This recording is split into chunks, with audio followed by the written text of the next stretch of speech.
Olá pessoal da terceira série, tudo bem contigo? Animado? Felizes? Bom, estamos aqui para mais uma aula de geografia, essa disciplina tão importante, tão legal, a gente consegue viver ela na prática, acredito que vocês já perceberam isso ao longo dos últimos anos, têm percebido cada vez mais a importância dessa ciência para o nosso dia a dia e para a nossa vivência. Hoje, pessoal, nós vamos analisar, como você pode observar aqui na lousa, o continente americano.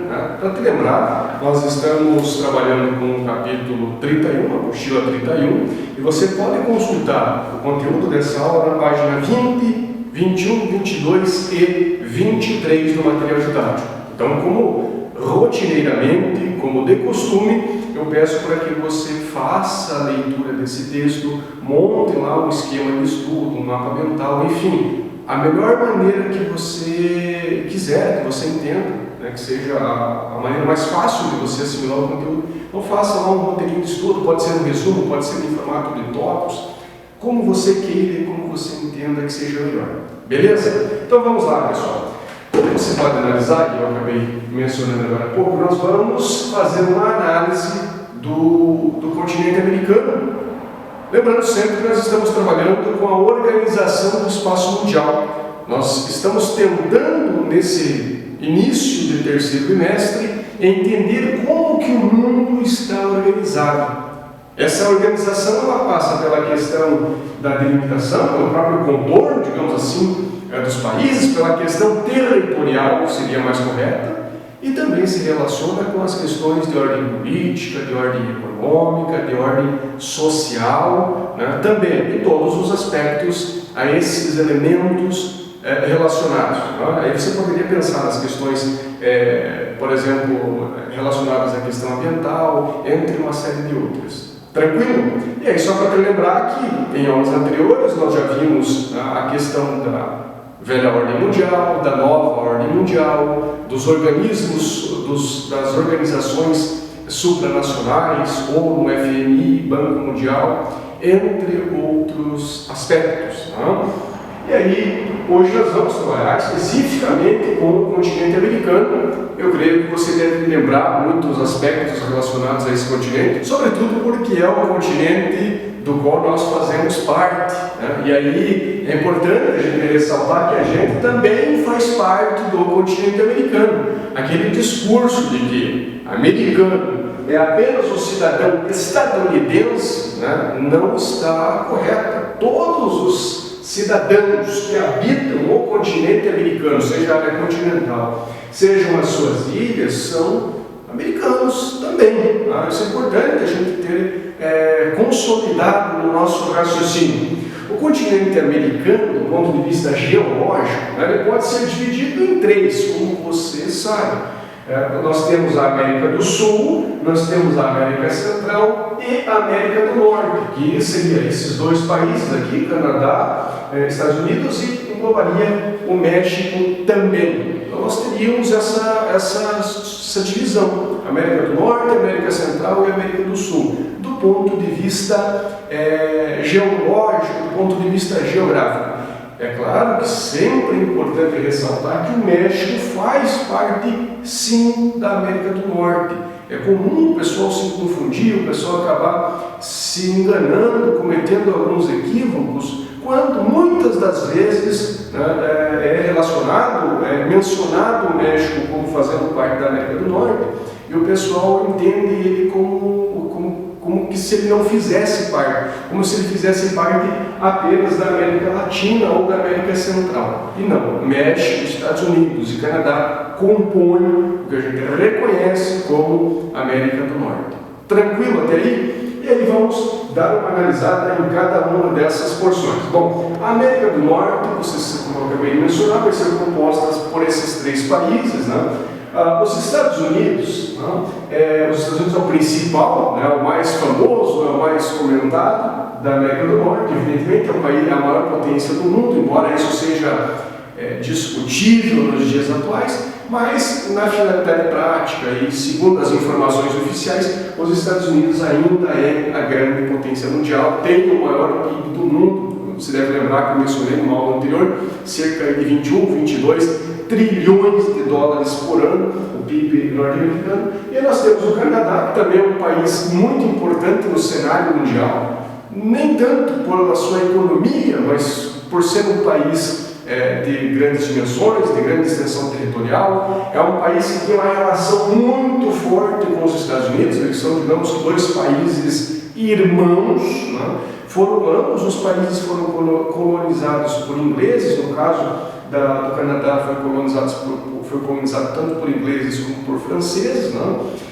Então são países que andam de mãos dadas, andam juntos, poderíamos considerar como dois países irmãos. Então o Canadá também tem uma importância enorme nesse sentido, e o México também é importante no contexto da América do Norte, principalmente no âmbito da própria regionalização. O México, ele vai ser importante porque ele vai ser palco de boa parte das atividades desenvolvidas pelos outros dois países, em especial pelos Estados Unidos.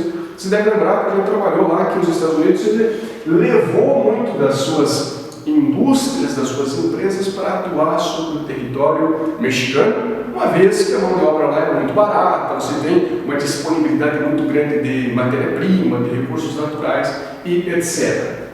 Então, voltando aqui para o Canadá e para os Estados Unidos, esses países aqui, como eles foram colonizados por França e por Inglaterra, eles são países de origem anglo-saxônica, e aí a denominação. Aqui a gente pode até puxar uma flechinha. Então, essa parte da América, essa porção da América, os dois países ao norte, vai ser denominada de América anglo-saxônica, colonizada principalmente por ingleses e franceses. Existem outros grupos étnicos, outros países, é claro que existem. Existem algumas porções que foram colonizadas por suecos, por escoceses, irlandeses, holandeses, alemães, enfim, diversas etnias, diversos povos, mas o que predomina realmente são os ingleses e franceses, tanto é que isso vai refletir no idioma e também em outros traços culturais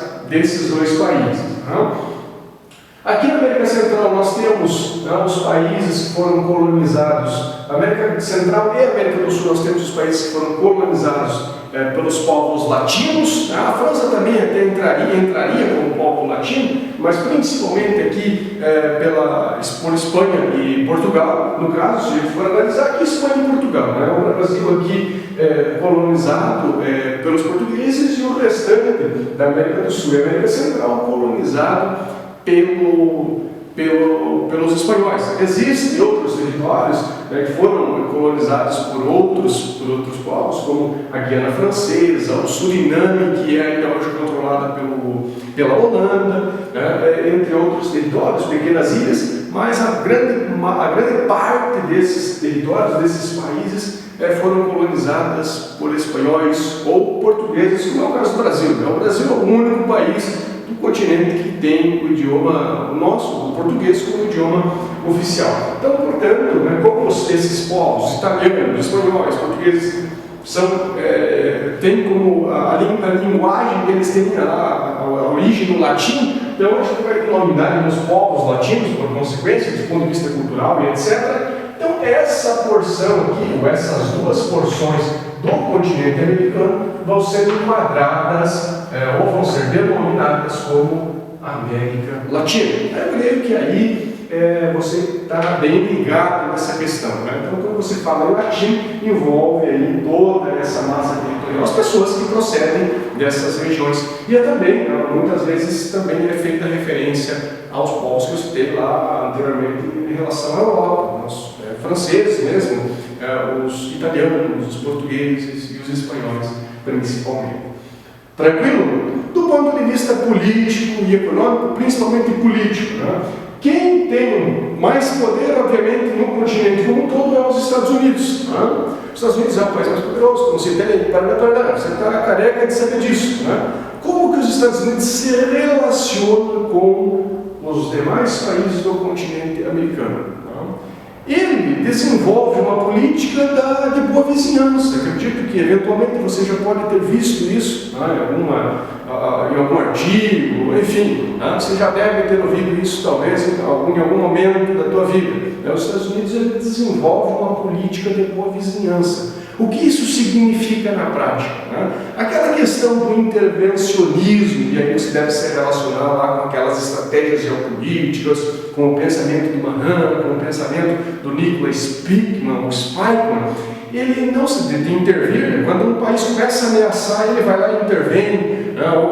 Normalmente quando há realmente uma espécie de ameaça, e aí constrói-se essa ameaça muitas vezes, né? Pelo menos é o que nos dá a entender. O fato é que os Estados Unidos intervêm, né, em vários outros países, em vários outros territórios. Não é o caso nos demais países do continente americano. Então ele preza por ter uma relação amigável, por estabelecer acordos econômicos, seja acordos bilaterais entre dois países, entre ele, por exemplo, o Brasil, ou acordos multilaterais entre os Estados Unidos e vários outros países. Então, é dessa maneira, ele tenta desenvolver, entende que dessa maneira ele terá, inclusive, geopoliticamente o pessoal diz que dessa maneira ele entende que vai ter um controle maior do continente do que se ficasse intervindo, eventualmente isso poderia gerar algum conflito e etc. Assim como houve, né? Nem tudo são flores, assim como houve uma espécie, não de conflito propriamente dito, mas houve uma relação conflituosa entre os Estados Unidos e Cuba, né? Isso você sabe, acredito que lá da história você deve lembrar, os Estados Unidos e Cuba romperam relações, principalmente no ano de 1959, com a Revolução Cubana, a tomada do governo pelo Che Guevara, pelo Fidel Castro, né? E aí os Estados Unidos rompeu ali os acordos econômicos e etc.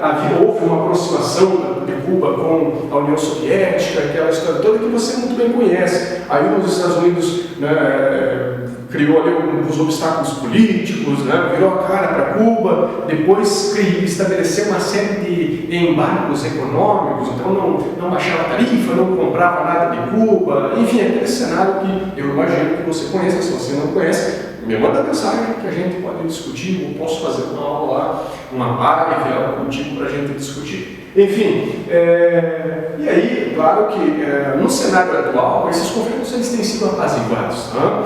Os Estados Unidos ele tem se reaproximado de Cuba, Cuba também tem buscado essa reaproximação, porque entende que se não houver essa reaproximação, essa abertura ao mercado estadunidense, principalmente que está no seu quintal, ele pode ser prejudicado economicamente e até politicamente. Então tem tido essa relação. O mesmo aconteceu com o Haiti, e nos anos mais recentes o cenário tem mudado. Né? Não que o Haiti tenha seguido os mesmos passos do Cuba, mas houve ali uma relação conflituosa, principalmente por um governo ditatorial instalado no país, que a gente discute posteriormente isso com mais detalhes. E aí nos últimos anos tem ocorrido uma reaproximação, né, entre esses países com os Estados Unidos. É claro que algumas coisas elas são certas, principalmente pelo governo do Trump, né? Esperava-se, na verdade, que tivesse maiores problemas com a eleição do Trump em 2016. Não houve tantos problemas assim. Vamos aguardar agora, né? Nós estamos aí em véspera de eleições lá para ver como é que vai ser, caso ele venha a ser eleito novamente, como que vai ser a política norte-americana em relação aos outros países. A relação entre Estados Unidos e Brasil, que é importante a gente ponderar nesse momento, ela digamos que a melhor possível. Nossos dois países desenvolvem vários acordos, o Brasil exporta e importa muito produto daquele país, né? E etc. Né? Claro que tem aquela questão toda envolvendo os processos migratórios. Né? Já lembro que eu havia falado em relação aos Estados Unidos e Canadá, né? Há uma pressão muito grande pelos processos migratórios em todos os países da América Latina e os Estados Unidos. O pessoal vai desses países para os Estados Unidos em busca de uma vida melhor, aquela história toda. Né? Entre esses dois países aqui, há um fluxo de pessoas que passam aqui pela fronteira entre os Estados Unidos e Canadá de 300 mil pessoas. É uma cidade de Ponta Grossa inteira. E é um processo comum entre os dois países. Tranquilo, pessoal? Deu para entender um pouco mais em relação ao continente americano? Claro que é uma ciência, a gente discute esmiuçadamente em outro momento, mas eu creio que, a grosso modo, deu para você fazer relembrar os aspectos gerais do continente americano. Um abraço a todos e até o nosso próximo encontro.